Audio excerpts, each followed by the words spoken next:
Аллах Тааланың Құддус деген сипаты бар. Пәк, таза, тазартушы. Қараңыз, Аллах Тааланың бұл сипаты қалай жүзеге асып жатыр? Тазартушы, тазалаушы. Сізбен біз тұрған жерде ластық бар, тазалаймыз.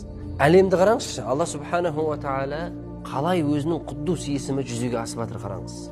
Қаншама жануарлар өледі орманда. Біздің 4 тауығымыз есіктің алдында өлсінші, біраз жатса сасиды анау.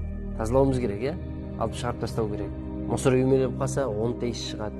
Қаншама қасқыр, тауық, құс, жәндіктер өліп жатыр әлемде. Қайда? Кім тазалап жатыр оның бәрін барып? Алланың шеберлігін қараңыз. Судың ішінде қанша балықтар өліп жатыр. Толқынмен тазалап тастап жатыр. Қойып қойған, біреуін біреу жейді, өрексен анаусы жейді, басқасы жейді. Сыртта анау жыртқыш аңдар қарын жарып жеп кетіп жатыр. Соның соңына дейін басын үйтіп, аяғын үйтіп, оны тазалап жеп қойып жатқан жоқ. Алла Субханаху ва Тааланың Құддус есімі бар. Пәк, тазалаушы, бәрін тазалап қойып жатыр қараңыз. Күз келеді, лас болады бәр жер, жапырақтар төгіледі.